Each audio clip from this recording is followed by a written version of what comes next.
महाराज जी, इनका थोड़ा हंसी वाला प्रश्न है। महाराज जी, खूब जोर का भजन कीर्तन करने वाली भार्या चाहता हूँ, इसका चयन मैं कैसे करूँ? हेलो। प्रभु से प्रार्थना, अच्छी बात है, अच्छी बात। और आपके जैसा दिव्य बालक। हाँ, अच्छी बात है। और आप वो अवस्था भी बता दीजिए कि मतलब देखो बच्चा, उतने वर्ष तक उसका पालन पोषण करके फिर उसे विरक्त मार्ग में वृंदावन। पहले दुल्हन तो मिले यार। देखो, प्रेमानंद जैसा तो प्रेमानंद है। भगवान अद्वितीय सबको बनाते हैं, कुछ ना कुछ फर्क रखते हैं, नहीं रखते? तो हमारे जैसा लड़का तो या तो हम ही आए आपके यहाँ, तो तुम तो अभी इतनी अवस्था के हो। अब या तो हम मरे और फिर तुम्हारे अंश से पैदा हो, तब ये बात है। तो ये तो अब होगा नहीं, क्योंकि हमको तो जाना है श्री जी के पास, अब जन्म होना नहीं। तो अब हमारे जैसा मतलब एक भक्त समझो, भक्त पुत्र पैदा हो, लेकिन हमारे जैसा भक्त पुत्र। महाराज जी, उससे पहले पत्नी तो आ जाए। आए भार्या सुंदरो भजन सखू कीर्तन बाई। वाली, सखू बाई जैसे। आंग तो बहुत गुरु ऊंची है। सखू बाई जैसी पत्नी हो, प्रेमानंद जैसा लड़का हो, तो फिर बाप कैसा होना चाहिए? बात ये तो देख, तुम्हारी मांग तो है जैसे, नहीं मतलब हीरे का हार हो, स्वर्ण की करधनी हो, तो रकम कितनी तुम्हारे पास? बात समझ में आ रही कि नहीं? तुम्हारा साधन बल क्या है? अगर भगवान श्री कृष्ण को पुत्र रूप में नंद यशोदा ने प्राप्त किया तो उनका भजन देख लो। अगर मनोयोग के अनुसार पत्नी प्राप्त की करदम जी ने, तो 10,000 वर्ष तक तपस्या की और भगवान प्रसन्न हुए, तब उनसे मांगा तो देहूती रूप पत्नी, और भगवान कपिल देव जी पुत्र रूप में प्रकट हुए। तो बढ़िया मांग है तुम्हारी। अब जैसे कह दे कि हमको अमुक चीज चाहिए, तो हमें लगता है उसके लिए हमारे पास रकम होनी चाहिए, ऐसे हमारे पास तपस्या होनी चाहिए। हमारे पिता ने कभी पादुका जीवन में नहीं पहनी और किसान थे। गुरु की पादुका झोली पे, गीता जी, रामायण, गंगाजल, ये साथ 10 बजे 11 बजे तक बैल की तरह मेहनत करते, हल जोतते नंगे पैर, और फिर स्नान करके गुरु की पादुका का चरणामृत पीते, गीता और रामायण का पाठ करते, और खड़े होकर आसपास देखते कोई संत महात्मा दिखाई दे जाए, तब फिर जो भोजन आया रूखा सूखा उसे पाते, और हर समय नाम जप करते हुए। और कभी बनियाइन कुर्ता नहीं पहना, एक नीचे अचला एक ऊपर अचला मार्किन का। भीषण सर्दी में कभी स्वेटर कभी बनियाइन कर। ऐसे महान तपस्वी ब्रह्म ऋषि, 1 रुपया कभी बेईमानी का नहीं आ सकता, एक भी कोई अधर्माचरण घर गृहस्थी में नहीं कर सकता, मोहल्ले में प्याज लहसुन नहीं आ सकता। मतलब ऐसे पांडित्य, ऐसे भागवतिक भाव। और शाम के जब पूरा परिवार बैठता, तब भागवत की चर्चा होती, सब भागवत सुनते, अपनी अपनी सैया में जाओ, 4 बजे फिर उठ के फिर शुरू भगवत कीर्तन, भगवान नाम, शंखत ध्वनि, आरती, पूजा। और माता जी हर समय, एक 2 खंडा का मकान था, 2 खंड का, ऊपर वाले खंड में राधा कृष्ण की मूर्ति सामने रखे, और जपय में बैठी रहती हर समय। तब प्रेमानंद जन्मा उनके घर में। पूर्व का ऐसा थोड़ी कर्म, बचपन से ही भागवतिक संस्कार भगवत। तो हम ये कहते हैं भगवान आपकी अभिलाषा पूर्ण कर सकते हैं, पर उसके लिए बहुत तपस्या होनी चाहिए। हजारों महात्माओं का सेवन पिताजी ने किया, हजारों महात्माओं का। 8-8, 10-10 महात्मा रोज आते रहते, सबका चरणोदक, सबको भोजन, सबको आने जाने की कोई दक्षिणा व्यवस्था। किसान आदमी, मेहनत की कमाई। तो उसका प्रभाव पड़ा कि हम कई लोग भगवान के मार्ग में हैं, कई, और सब ईमानदारी से तपस्या भजन करने वाले। संसार का ऐसा नहीं, साहब नियम संयम से केवल अपने अपने भजन मार्ग में लगने वाले। तो असंभव नहीं है, जब भगवान मिल सकते हैं तो फिर सब कुछ हो सकता है, पर उसके लिए बच्चा बहुत तपस्या चाहिए। तो ऐसा सखूबाई जैसी, सखूबाई के लिए भगवान बंध गए, नहीं बंध गए, बंध करके स्वयं अपने को बंधन में डालकर सखूबाई बनकर उनके पति की सेवा, सखूबाई को मुक्त कर दिया। भगवान मुक्त, बंधन में बंध गए, और भक्त बंधा, उसको मुक्त कर दिया। हमें लगता है तुम बच्चा थोड़ा सा ऐसी भावना करो कि भगवान कृपा करें और हमारे अनुकूल पत्नी दे दे, कोई भगवत भक्त पुत्र मिल जाए, ये बढ़िया है, ऐसा भाव करो। और हमारे अंदर सामर्थ्य नहीं तो फिर आशा मात्र से तो नहीं मिल जाएंगे। नहीं, एक आशा करो आपको बाजार में जाके, तो वहां आपको पैसा चाहिए। ऐसे ही संसार में सच्ची मानना, बिना भजन और पुण्य के बिना कुछ नहीं मिलने वाला। जैसे जो लोग पाप कर्म कर रहे हैं, छीना झपटी कर रहे हैं और खूब धन एकत्रित कर रहे हैं, तो उनका पुण्य नष्ट हो रहा है। और जिस दिन पुण्य नष्ट हो गया तो सब एकत्रित किया भस्म हो जाएगा, देख लेना, सब नष्ट हो जाएगा पुण्य के कारण से। तो पुण्य का सारा खेल है। तो हमें लगता है खूब नाम जप करो। नाम जप करते हो? हाँ, खूब नाम जप करो। और भगवान से यार हमें लगता है दुल्हन मानने की जगह भगवान को ना मांग ले यार, फिर मतलब घुमा के जाने से अच्छा है भगवान को मांग ले कि आप ही मिल जाओ। तो भगवान को हमें लगता है सीधे उन्हीं से मांग करनी चाहिए और उन्हीं से कहे कि आपको पता है कौन भक्त कैसा है, आप आ जाओ हमारे भावना की पूर्ति के लिए।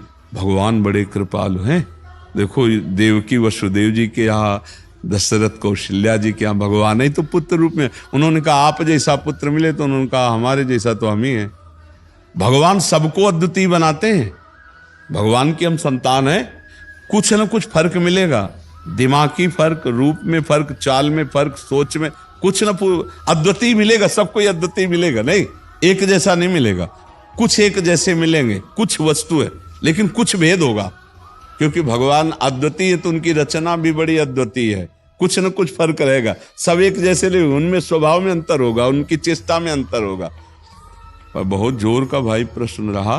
अब याद रखेंगे कि सखू बाई जैसी पत्नी मिले और प्रेमानंद जैसा पुत्र मिले, पर पिता कैसा होना चाहिए इसमें?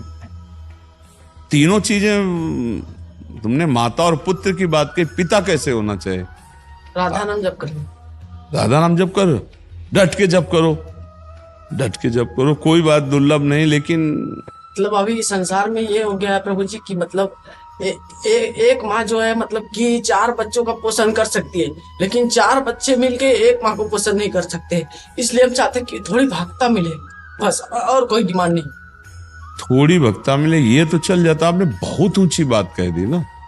भावना करे तो थोड़ा सम्माननीय भावना करे। क्या भगवान मैं जैसा नीच अधम हूं, मेरे अनुसार कोई, मेरे मनोयोग के अनुसार पत्नी मिल जाए, और भगवान कोई ऐसा राष्ट्र भक्त, भगवत भक्त पुत्र के सहयोग प्राप्त हो, तब तो बढ़िया बात। आपने बहुत हाई क्वालिटी की बात मांग करे, तो चाह बहुत ऊंची कर दी और माल पानी है नहीं आपके पास। तो ऐसा नहीं कि एक से एक तपस्विनी, एक से एक जितेंद्री साध्वी है।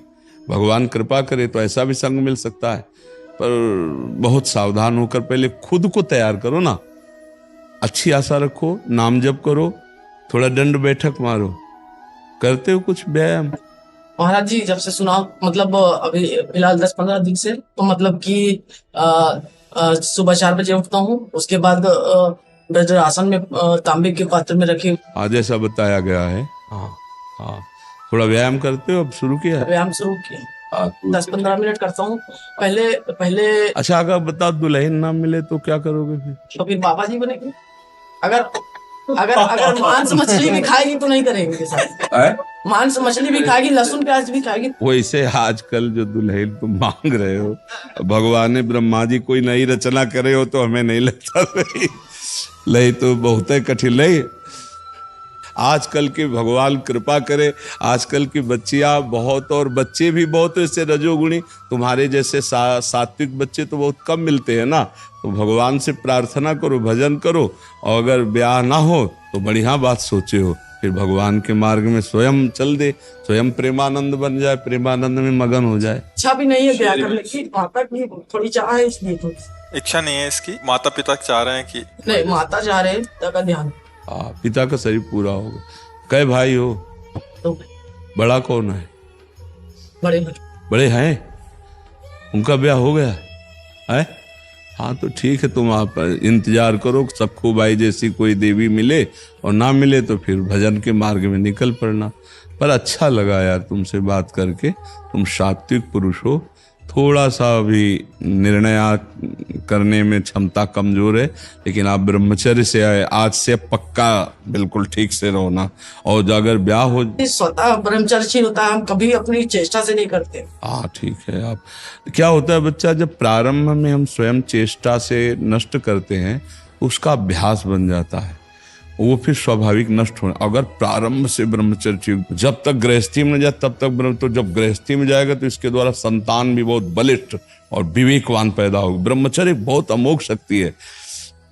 ये समझो कि अगर आप 2 वर्ष ब्रह्मचर्य रहो, नाम जप करो, और फिर संतान की भावना और संतान उत्पत्ति करने की क्रिया के पहले भगवान को प्रणाम, समस्त देवताओं को प्रणाम, और शास्त्रीय पद्धति, अमुक तिथि, अमुक समय, अमुक ऐसा, और फिर संयोग किया जाए, तो वो जो पुत्र हो, 2 वर्ष मात्र ब्रह्मचर्य।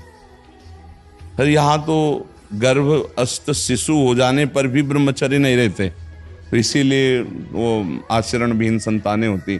इसका बड़ा प्रयोग का जो शास्त्रीय पद्धतियां हैं, इनका बड़ा बल है।